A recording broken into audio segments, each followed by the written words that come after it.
Sveiki, 1000 elektriniečių. Ir elektriniečiai, jūs žinot, kur mes esam, tai yra centriniam paplūdimy, tai čia yra dalis, kuri yra parduota ir aš kaip spėju, čia bus daugiabaučiai, bet mes pakalbėkime šiandien apie tai, kad yra dalis užteršta mūsų paplūdimių ir centrinis paplūdimys yra visiškai ant ribos.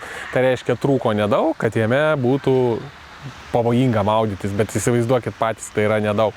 Dar tik tai sezonas prasidėjo, dar net orai nesušilo, o jau maudytis yra, pavojinga sveikatai. Tai ką tai sako? Tai sako, kad kai bus pastatyti visi tie sklypai, padalinti, tos vilos pastatytos, čia stovės visur daugiabučiai, jūs patys suprantat, kad be visų kitų iššūkių, apie kuriuos mes esam kalbėję, Elektrėnų marios bus tik užterštesnės ir bus vis nesaugiau juose maudytis ir pliuškentis tiek mums patiems, tiek mūsų vaikams, tiek anūkams. Noriu atkreipti visų dėmesį dar į vieną dokumentą, tai yra savivaldybės bendrąjį planą. Kodėl dar neatsiranda tos vilos, neparduodami dar sklypai tais gabaliukais, kodėl čia dar daugiaaukščiai nesiskina kelio ir vietoj Rimi nesiskina kelio daugiaaukščiai.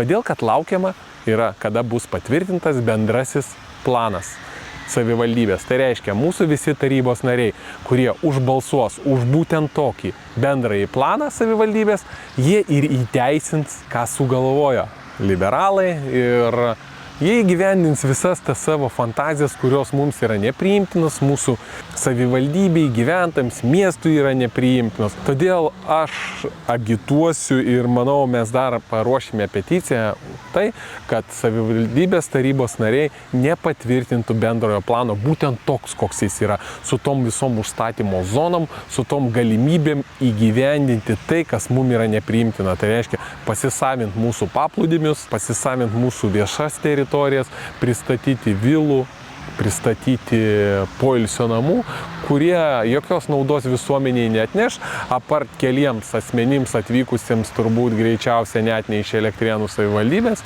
ir mes turėsim užterštas marias. Mūsų valdžia, kaip visada, visus atsakymus ir viską nuveda į vieną paprastą banalybę.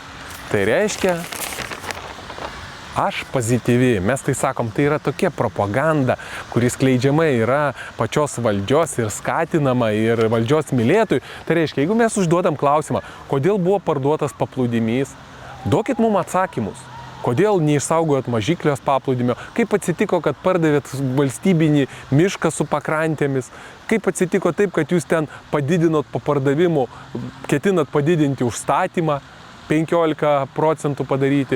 Visą tai leisgi padalinti tuos sklypus į daug mažesnius sklypelius ir atsirasti vilom su vietinė kanalizacija.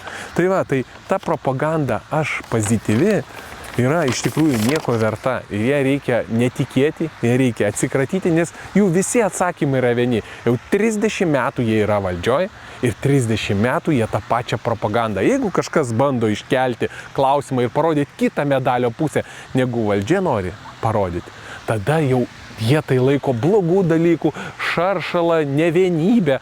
O jeigu tu nori, kad tavo aplinka pasikeistų, tu nori, kad tu gautum atsakymus, tu nori, kad mūsų vaikai, anūkai turėtų ateitį, tu privalai kelti, tu privalai rodyti kitą medalio pusę. Tai ir yra tikrasis pozityvas. O jų ta skleidžiama propaganda, aš pozityvi, bet iš tikrųjų mūsų savivaldybei smirda, parduodamos pakrantės, paplūdimiai užteršiami ir mes netenkam iš vis viešų erdvių.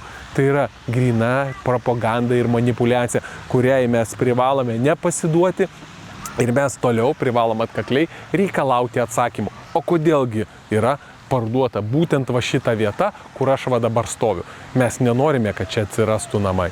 Ir kai mes tik tai turėsim 1000 elektriniečių sprendimo teisę, mes būtinai atsiimsim šitą teritoriją ir sugrąžinsim ją visuomeniai.